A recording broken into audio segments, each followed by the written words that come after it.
The Word of God is alive and powerful, sharper than any two-edged sword, piercing even to the dividing asunder of the soul and spirit, and of the joints and the marrow, and is a critic of the thoughts and intents of the heart.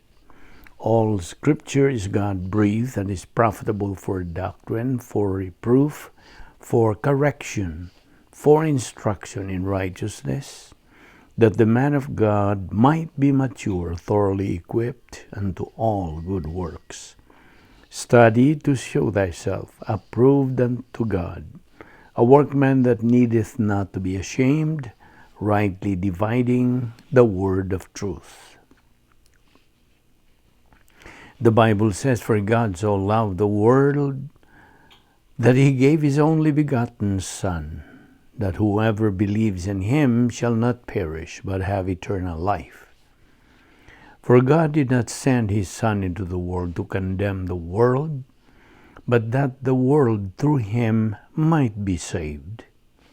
He who believes in him is not condemned, but he who does not believe is condemned already, because he has not believed in the name of the only begotten Son of God.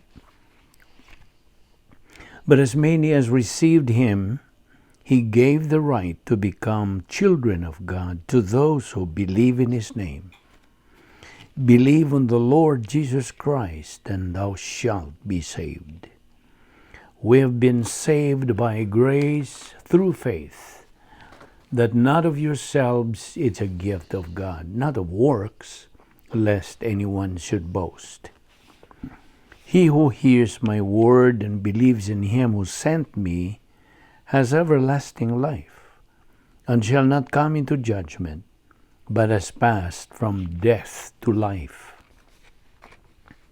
For ye know the grace of our Lord Jesus Christ, that though he was rich, yet for your sakes he became poor, that ye through his poverty might be rich. Sa dili pa kita magapadayon sa atong pagtuon sa pulong sa Dios dining adlaw, sama sa nandan atong susihon ang tagsa-tagsan do kakalag aron atong makita gyud kung napabatay mga sala nga atong gitiner diha kay kini nga mga sala nga atong nabuhat ning adlaw kun dili nato kini sugid ngadto sa Dios nga Amahan. Mahimo lamang kining babag sa atong pagtuon sa pulong sa Dios. Busa 1 John 1:9 nagaingon, "If we confess our sins, he, God, is faithful and just to forgive us our sins and to cleanse us from all unrighteousness." But for you, unbeliever, the issue you face is not confession of your sins, it is using your free will. Aron ikaw makahimos labing manungdanong desisyon.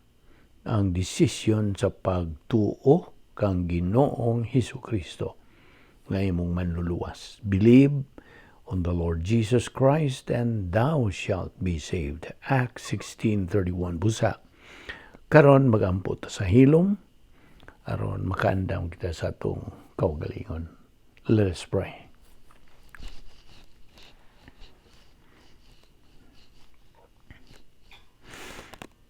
Magampo ta bala na mo nga Dios, nagapasalamat kami kanimo ning lain no sa mga adlaw nga imong gipadangat kanamo. Salamat o Dios nga gipabuhi mo pa kami. Kiti timailhan nga imong plano nagalihok pa nga ni sa among tagsa-tagsa ka kinabuhi o nga buot ikaw nga kami magatubo diya sa imong pulong aron kami makakabot sa among tumong nga maong espirituhanong pagkahamtong. Bani kami karon sa among pagpadayon sa pagtuon sa imong kamatuoran, tultuli og tudloy pa kami sa dugang pagyod nga mga punto sa doktrina nga sarang namong madugang nining among napundo na nga mga kamatuoran din sa among kalag aron kini among magamit sa among adlaw-adlaw nga pagkinabuhing Kristohanon. Kining tanan among ipasalamatan sa ngalan ni Ginoong Hesukristo. Amen. Maayong adlaw sa tanan natong mga subscribers, atong mga higala nga nagasunod ning atong ministry for the last 3 years ug niya nakita karon sa ika-upat nga tuig sa pagpadayon nining atong ministry, ang Vic Balbido Evangelistic Ministry ug pinagi sa YouTube ug kaninyo nga mga subscribers. I always pray for you, of course, every day nga tultulan ka mo dugang pagyong kamatuoran aron sa ingon niana mahimo gayud ka mo nga tinuod nga asin sa kalibutan ug you become a reflector of God's light ug mahimo gayud kamo nga mga pivot niining atong nasod dinhi sa nasod sa Amerika ug sa Pilipinas ug sa haing dapit nining kalibutan diin anha moabot ang atong ministry to those, especially those Visayan speaking people ug mao nga we cater especially to our province mate dito sa Bohol o dito sa ubang mga lugar sa Pilipinas like Mindanao, or mostly Visayan speaking. O kay doon naman tayo mga English version sa atong Bible study nining atong ministry. So if you prefer an purely English version or Bible study, then you can choose. You can browse. You can find sa inyong YouTube o gusa.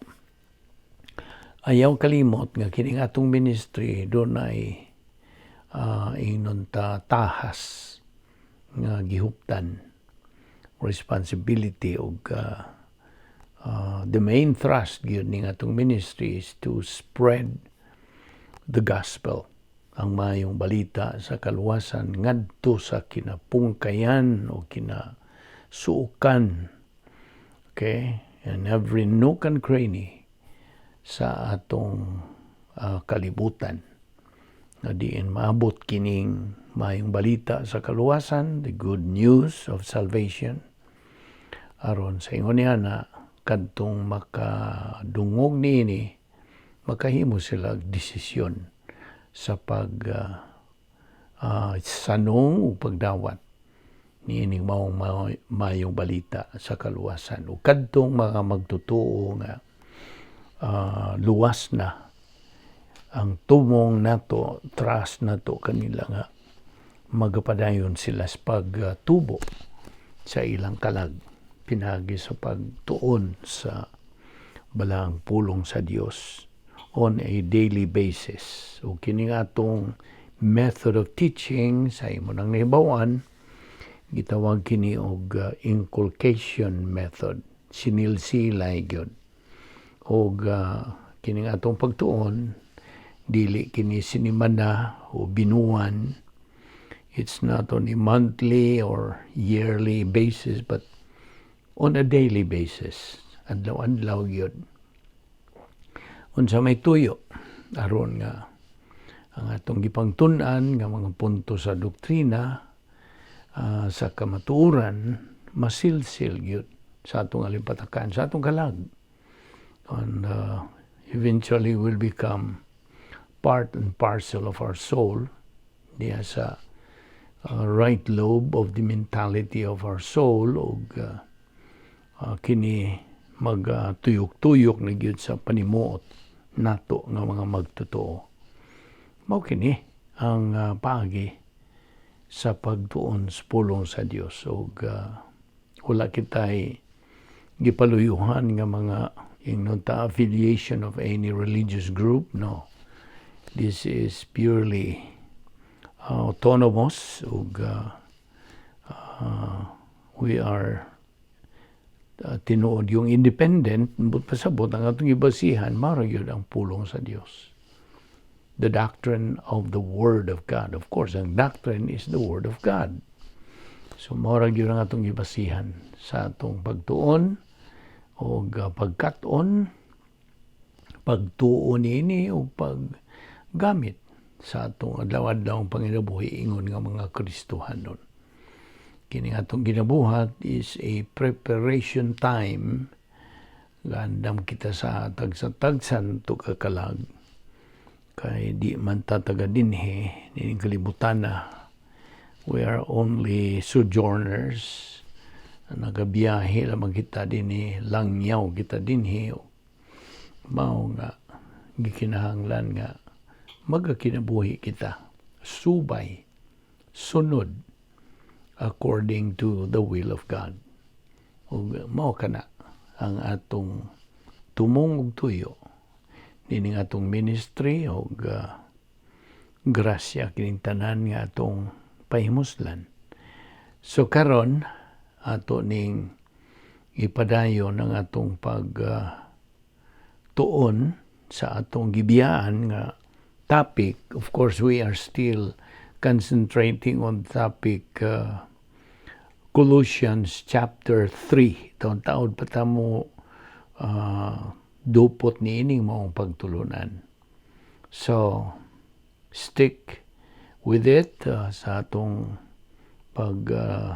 punting sa atong huna-huna bahin ini nga maong uluhan sa atong pagtulunan. Okay? So magpadayon kita karon, diin kita mo hunong kagahapon. Okay, abrihin imong Biblia.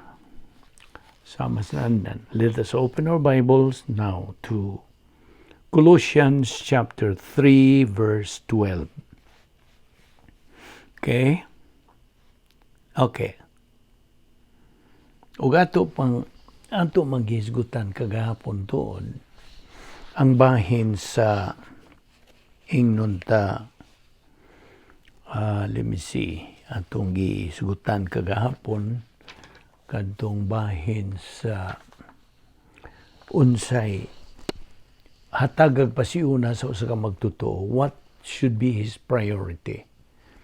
Ang pulong sa Dios o ang unsa kalibutan? You see, it's a matter of choice. Now, so kay it's a matter of choice man, ato mang pagpili, naibaw na ang tanan sa Dios. Bisan wa pa nato huna-huna ang mga butang atong huna-huna, naibaw na sa Dios. Sa kaniya itong wa pang tanan in eternity past. O ang tanan nato nga mga huna-huna, mga desisyon, uban pa nasud na niining gitawag og divine decrees.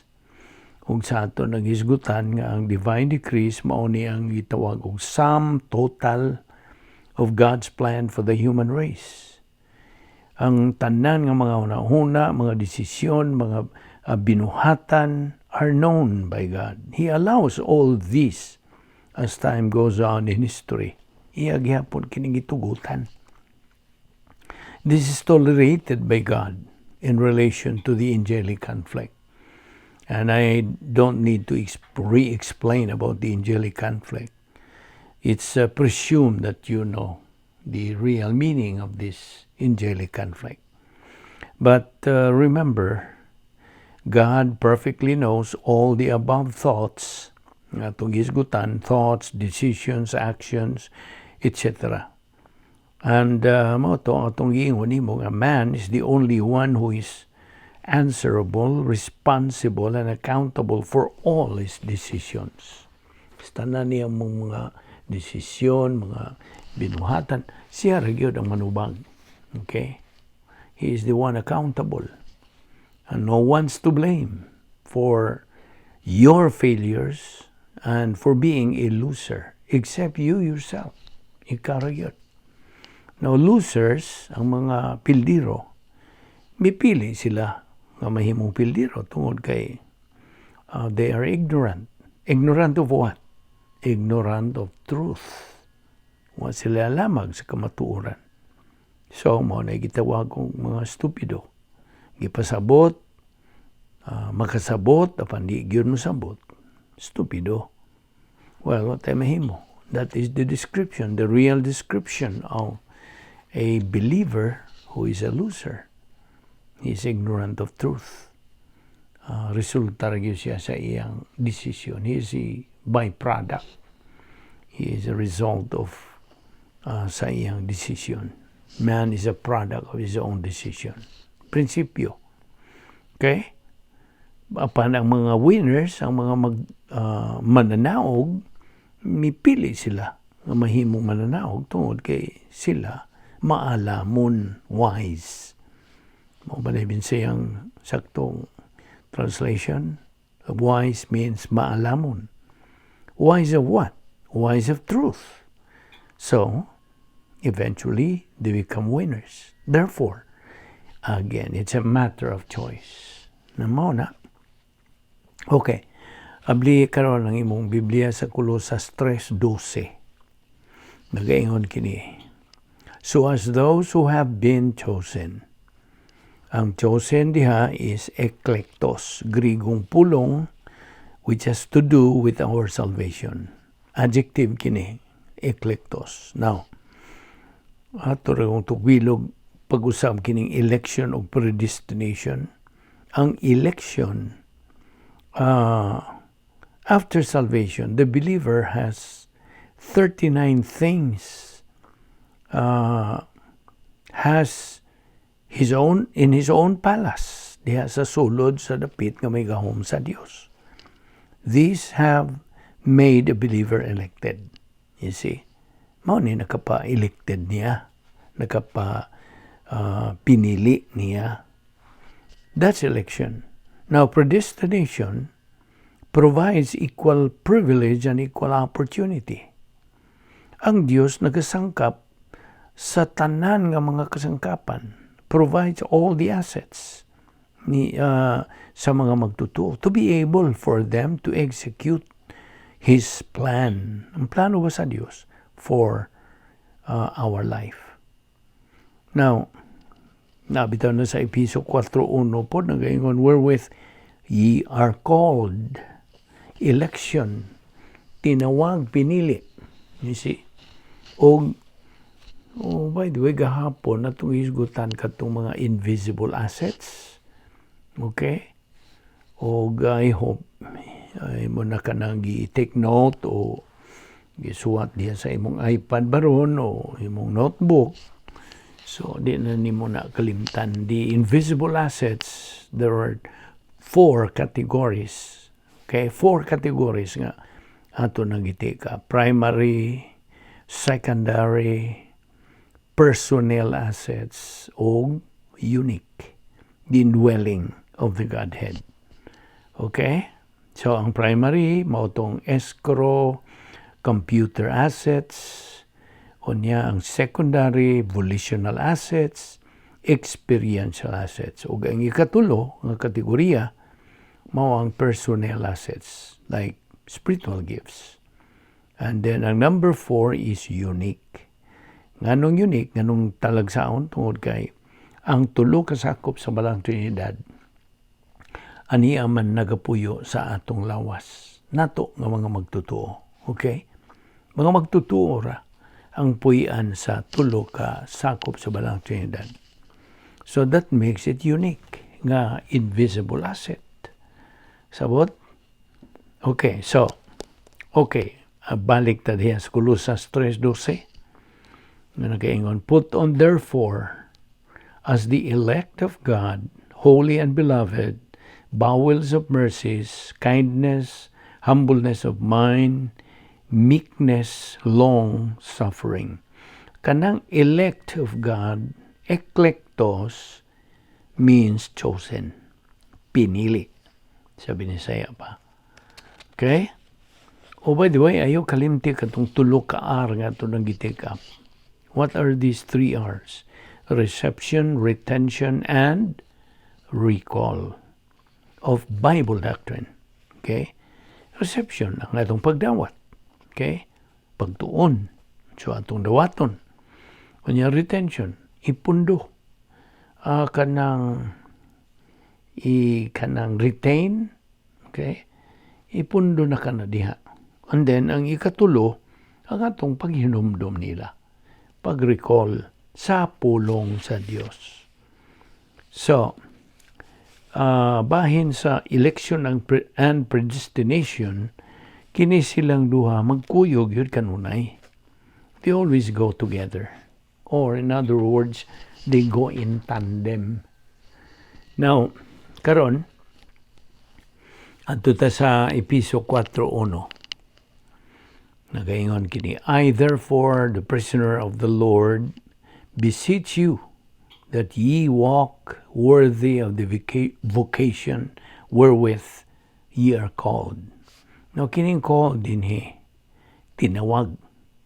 But pasabot yun ni is, sa in English, is set apart, gipaglain.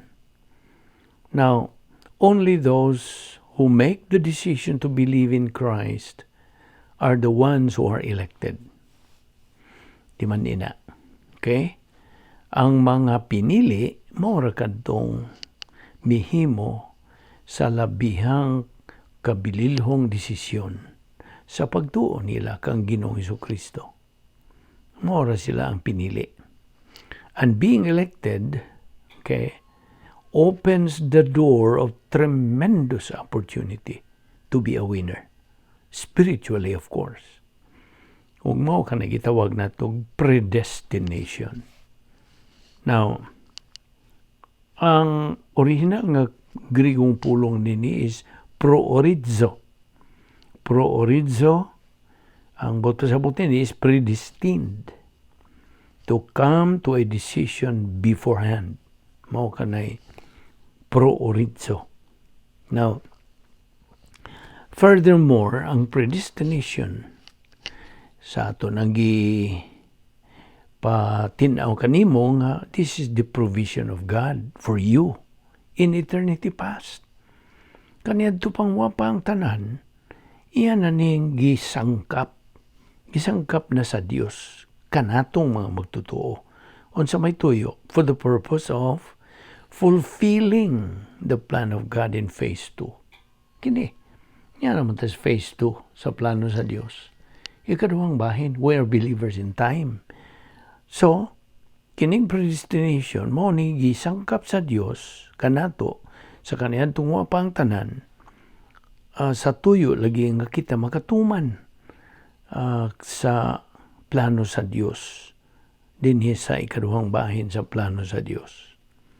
O giginahanglan ang atong lig-on sa atong pagtuo. You see? Unsa man paglig-on sa atong pagtuo? Kini nga itong gibuhat adlaw-adlaw. Usa kini sa pagi nga malig-on ang atong pagtuo. Hebrews 11:6 unsa gisulti, without faith it is impossible to please God. Every believer has equal privilege and equal opportunity to reach spiritual maturity. Naaman ta, angay-angay kini nga itong gipahimuslan nga mga pribilehiyo o mga kahigayunan. Okay? Now, Ephesians 1:4 na pod. According as He hath chosen us in Him before the foundation of the world, that we should. Okay? Now, chosen na pod, eklektos. Ang Diyos na hibaw sa tanan, He knows everything we decide, we do, we change, etc. Nasayod ang Diyos. He knows who's going to believe in Christ. Naibaw siya. He knows who is going to reject Christ. Kaya ang iyang pagka-omnisyente, nasayod what's going to happen in your life. Nasayod. He holds our individual life. Siya ay nagagunit. But get this, He never controls our volition. Never. Dili gyud niya na tandugon. Dili gyud niya na kanang ingnunta. He never curtails, never controls our volition. Everything is put in God's divine decrees. Gibutang na gisud na sa divine decrees. Now, apan, ang Diyos nagasangkap sa tanan nga panginahanglan sa magtotoo sa iyang panginabuhi. Ang sa may gisulti sa Filipos 4:19, May God shall supply all your needs according to His riches in glory in Christ Jesus. Nagasangkap siya sa tanan nga atong panginahanglan.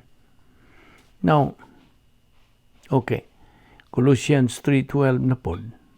So as those who have been chosen, eklektos sa Grigong pulong, kini may kalabutan sa atong kaluwasan. So, naa ka nag-iitawag og elected o predestined. Ephesians 1:11, In Him we were also chosen, having been predestined according to the plan of Him who works out everything in conformity with the purpose of His will. Now, ayaw na po kalimti kining mga bersikulo kay may nungdanon ra bagyo ni kayo. Hebrews 11:1. Now faith is being sure of what we hope for and certain of what we do not see. That's right, tinood gyud. Now, balik na po sa 1 Peter 1:4-5. Nagaingon kini.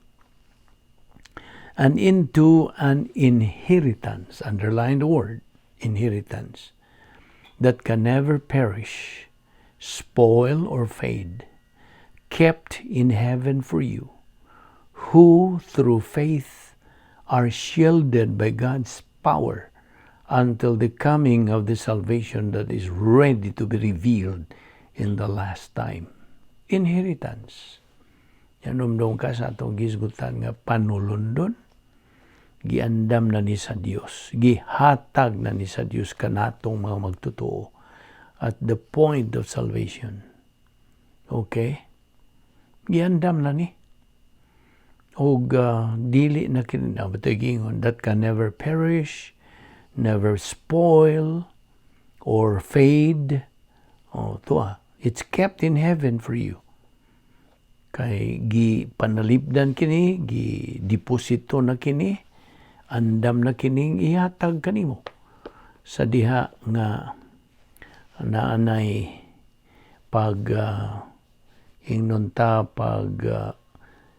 evaluate, pagtasal sa atong mga binuhatan dinhis kalibutan unsa mangmatang sa mga buhat kanang maayong binuhatan nga tawhanon or Diosnon, human good or divine good.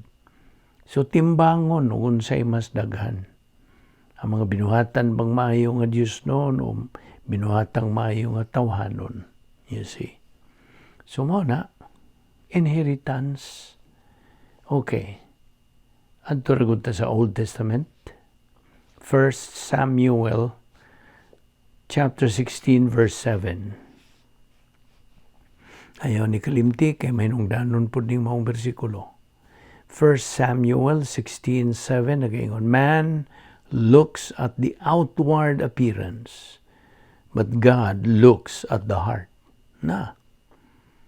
Underline that or highlight it. Kay ang tao tinuod mutan-aw ra gyud siya sa anaa sa gawas. Apan ang Dios mutan-aw, mututok ngadto sa imong kasing-kasing. Mao na 1 Samuel 16:7. Well, balik na punta. Colossians 3:12. So put on therefore, as the elect of God, holy and beloved, bowels of mercies, kindness, humbleness of mind, meekness, long-suffering. Ang elect diha is pinili, eklektos sa Grigong pulong. Now, kaning pulong nga elect, of course, goes with the predestination. The word elect means elected, pinili. Okay? By the way, our being elected and predestined tungod kini sa atong pagka magtutuo ni Ginoong Jesucristo. Okay? Di man din na. Tungod kay kita mga magtutuo man ni Ginoong Jesucristo, mao na elected kita, na predestined kita. Pinili kita. Okay? God has already prepared all these things in eternity past. Now, nagalakip ni ini mao nga itong kabubuton to believe in Christ or to reject Christ. Gitagaan tang kabubuton sa Dios. Free will. O pagamiton taniana sa Dios. Mo tuo bata o masalikway. Now, timan ang 1 Timothy 2:4 or 5, God wills that all will be saved and know the truth. Na, o kini nang hinahanglan o kabubuton, either to accept or to reject salvation. Usto, narasi mong pagpili. Nagatanaw ra gyud ang Dios. He just tapping his foot. Kinsay mo tuo o kinsay mo salikway. You see? Ephesians 1:5, having predestinated us unto the adoption of children by Jesus Christ. Ephesians 1:11, we are predestined according to His purpose. Okay? Ephesians 2:8 and 9, popular kining bersikulo. For by grace are ye saved through faith, that not of yourselves. It's a gift of God, not of works, lest anyone should boast. Now, ingon nga mga Kristiyanon, we are to choose which way we have to live. Either by human means or by spiritual means. Naragyod gihapon sa atong pagpili. Kaya binimo ang Kristohanong paagis pagkinabuhi. Dili kini kasagarang paagis pagkinabuhi. Talagsaon kini. Ug tungod kay mao man kini ang iyang kinaiya nga talagsaon, nang inahanglan pud kinig talagsaon nga paagi sa pagtuman nini. And the supernatural way of execution, pinagi sa gitawag og faith rest life. Kinabuhi kini nga may pagtuo nga nagdala og pahulay. Mao na gitawag og faith rest life. Kita mga magtuo must live not by works but by faith. Now, yan itong higayon nga kita naluwas. We were given 40 things. You see? We have been given equal privilege and equal opportunity. And gawas pa niya, we have an inheritance which will never fade or spoil. You see? It will never fade away. 1 Peter 1:4-5. So, wa gyoy kanang ikapangulipas ngano nga dili kita makakabot sa espirituhanong pagkamtong. We have no reason why we cannot reach spiritual maturity. Gisangkapan na sa tanan ng mga paagi. Wana, kumplito ang pagsangkap sa Diyos kanato. Naon sa pamay mong irason. You see? Ang tanan nga mga provisions have been provided by God in eternity past. Kaniyan tungo pang tanan. Ephesians 1:4-5 again, having predestined us in Him before the foundation of the world. Now, John 1:12, na igisgutan diya, the power to become a child of God. Pinaagi sa pagtuo kang Ginoong Jesucristo. At diba niya, kita mga magtutuon, gisagop na ta. We are adopted. You see, nahibaw ba ka o na kahinomdong ka pamasa? titulo ni Ginoong Jesucristo. The three titles: Son of God, Son of Man, o unsay katulo, King of Kings and Lord of Lords. These are the three titles of our Lord Jesus Christ. Ug kita nadugtong na iusa na kaniya. You see, 1 John 3:1, we are called children of God. Itawag natang mga anak sa Dios. Kitang mga magtotoo no longer belong to this world. Wala, di na taga dinhi. We are already citizens of heaven. Mga lungsuranon taga-langit na ta. No, ni mo mutuo ka ba niya? No, dili. Basta kay mo na ipulong sa Dios nga itong nakatunan. We are now members of the royal family of God. Sakop na kita sa harianong panimalay sa Dios. Mo nang gitugon kita sa Dios, pasidanan kita. Dili kay pasidaan, kundi gimanduan kita. Be not conformed to this world, but be ye transformed by the renewing of your mind. Kaya binimo, si Ginoong Jesucristo, mao'y manununod sa Dios. He is the heir of God. And since kitang mga magtotoo ni Ginoong Jesucristo, nadugtong na hiusan naman kita kaniya, then we are joint heirs of our Lord Jesus Christ. Joint. You see?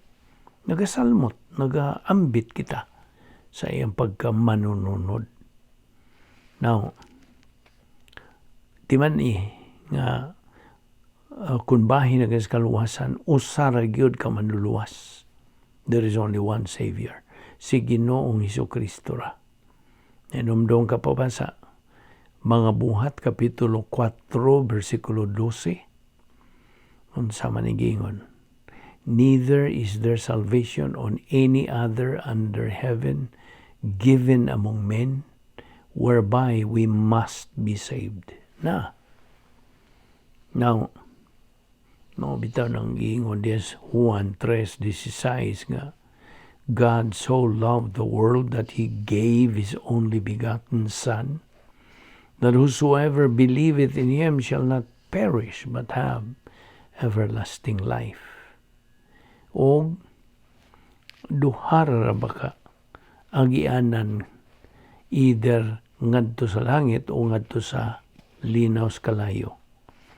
Na sa Mateo 7:13 o 14 nagaingon kini, wide and easy is the gate that leads to destruction, and many are entering into it. But the road is narrow and the way is hard that leads to life, eternal life. Only few are entering into it. Na, yutay ra ang paingon sa langit, apan labihang baga sa katawan, bagang duot sa katawan, ang nagasulod ni ining wide and east the gate, ang ganghaan paingon sa kalaglagan. Klaro man na kayong pulong sa Dios. Now, atiman John 3:16, klaro kayo, ang matag tao, matag tao, bisag kinsang tao, nga mutuo kang Ginoong Jesucristo nga iyang manluluwas, hatagan sa kinabuhing dayon.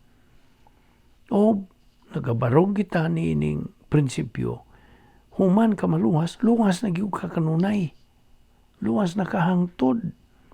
Once saved, always saved. Kay kini, this is covered by the doctrine of eternal security.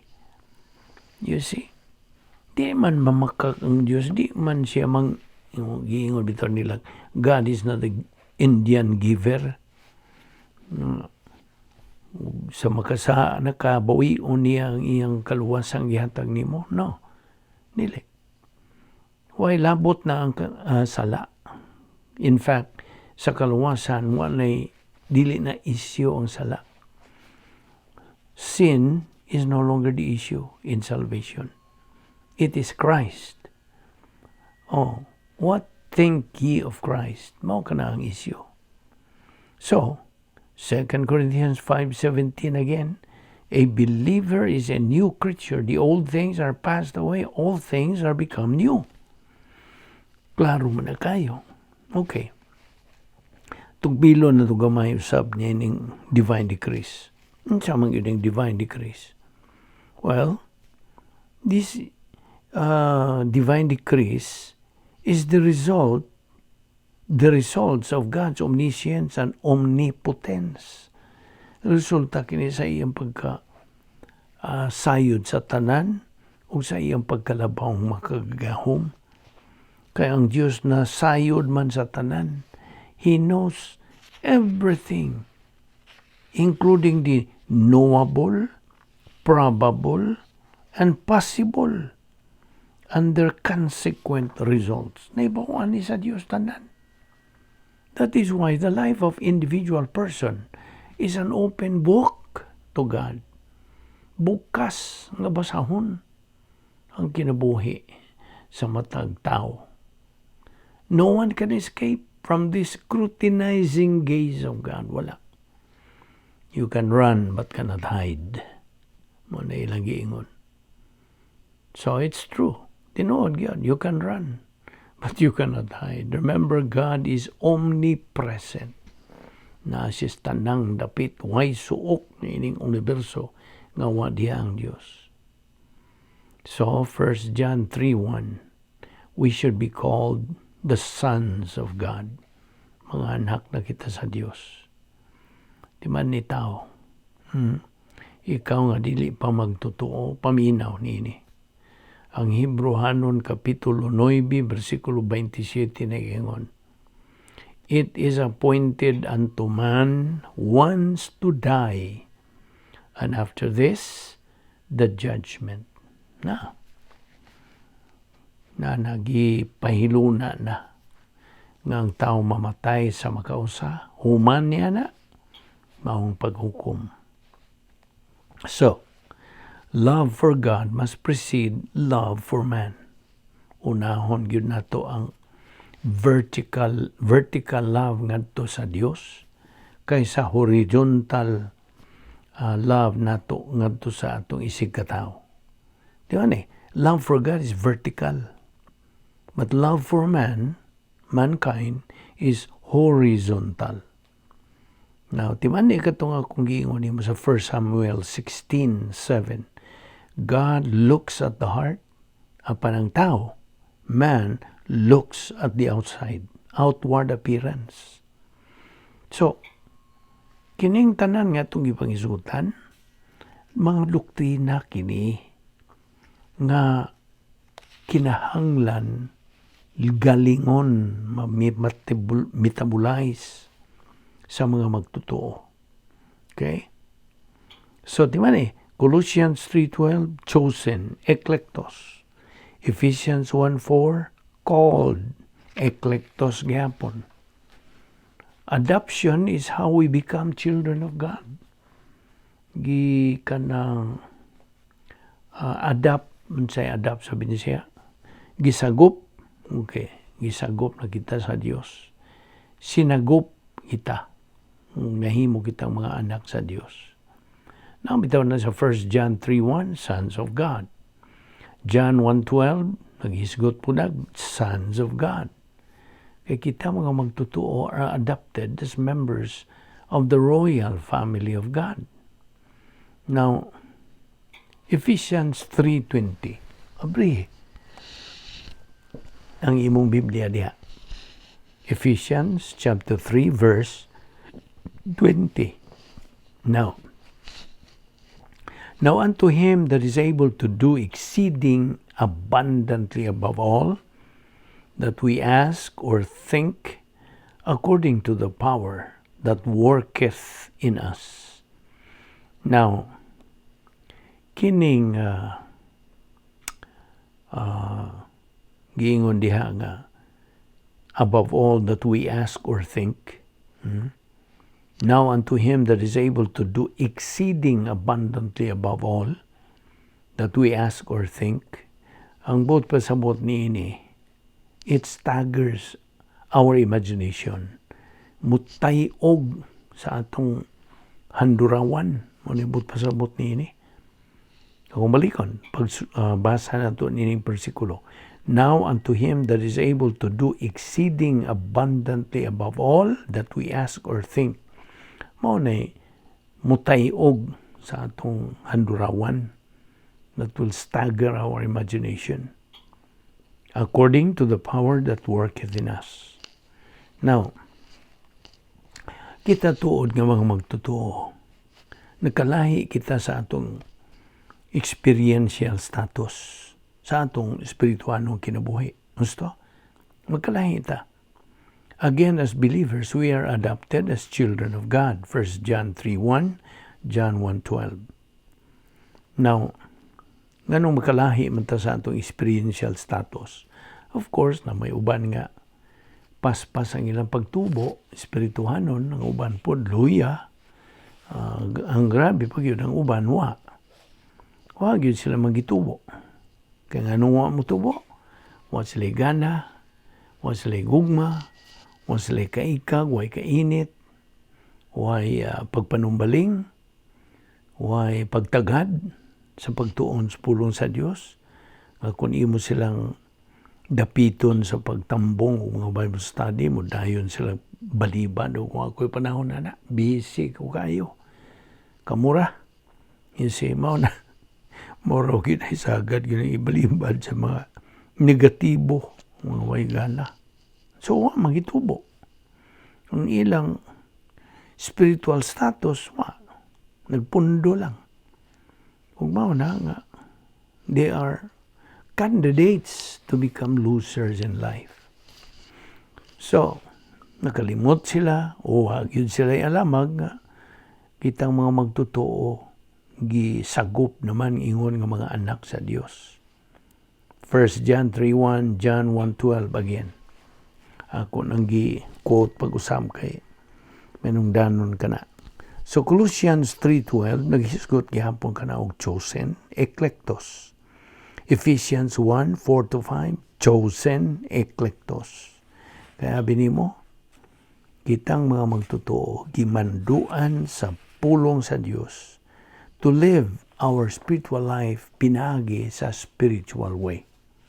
You see, not in the human way. Di gid magpuo sa mga tawahanon nga mga pagi.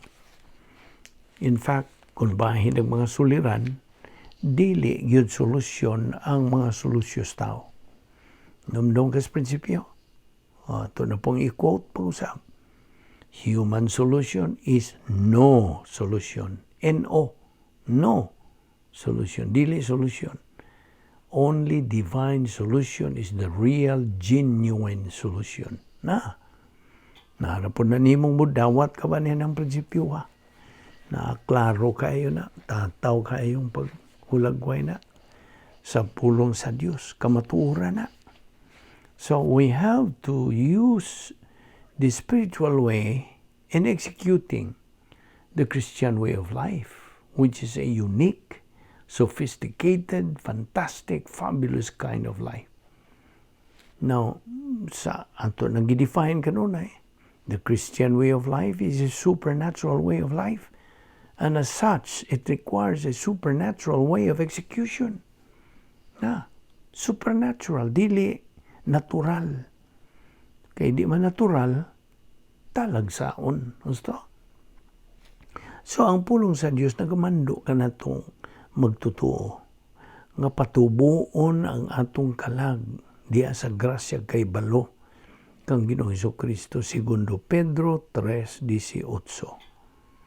Hebrews 6:1, therefore, leaving the principles of the doctrine of Christ, let us go on unto perfection, not laying again the foundation of repentance from dead works and of faith toward God. Sa tugingon sa Hebrews 11:1, faith is the substance of things hoped for, the evidence of things not seen. Og ang Roma 10:17, ayaw na gyud ni kalimti, faith cometh by hearing, and hearing by the word of God. Na, pinagis pagpamati sa pagtudlo sa pulong sa Dios ang atong pagtuo maugman. Dili man maugman ang atong pagtuo sa Dios kung watay pagtuon sa pulong sa Dios. Di ba? Tataw kayo ka na. Now, Ephesians 1:11, in whom also we have obtained an inheritance. Na, balik na punta. Inheritance. Being predestinated according to the purpose of him who worketh all things after the counsel of his own will. Now, ang matag ingon ta panulundon, ang matag panulundon sa matag magtutuo, di na kini mapapas, di na nimo fade away.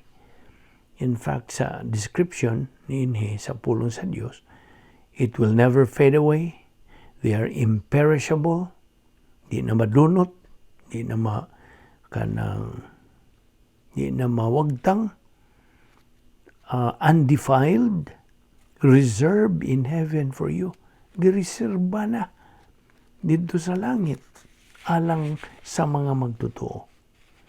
Now, of course, kung ikaw magtutuo na karon, ikaw ra ang maka-address sa Dios nga imong amahan.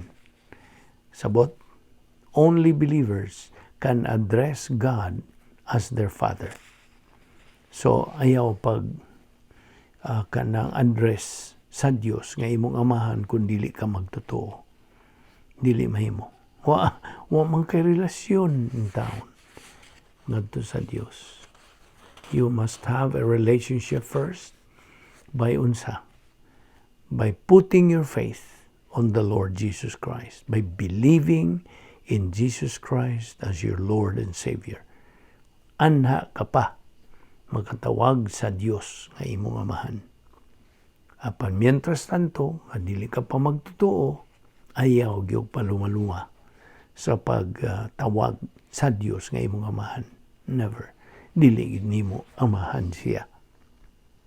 Mao na nga ako bitaw kang giingnan nga lahi kung mo address ko kanimo nga higala, that means dili ka pa nako igsoon diha sa pagtuo. You are not yet my brother in the faith. Kaya wa pa man kamo tuo sa kaluwasan, wa pa man kamo dawat. You see, hangtod nga ikaw mahimong magtutuo, dili ka pa nako igsuon. Mahimo ka lang igsuon sa diha nga ikaw mudawat na sa kaluwasan, pinagi sa pagtuo kang Ginoong Kristo nga imong manluluwas, then ana pa ko makatawag kanimong igsuon. Sabot? Okay. So mao na nga dinhilang una kita kutob karon, no? Ato ni ipadayon ugma ayaw sipyat sa sumpay ni ini. Ugma magampo ta. Amahan namong langit no, nagapasalamat kami kanimo ning laing higayon sa among pagtuon sa imong balaang pulong. Salamat sa imong paglamdag kanamo sa dugang nimong kamatuoran nga sarang namong magamit sa among adlaw-adlawng panginabuhi. Kining tanan namong gipasalamatan sa ngalan ni Ginoong Hesukristo, among bugtong manluluwas. Amen.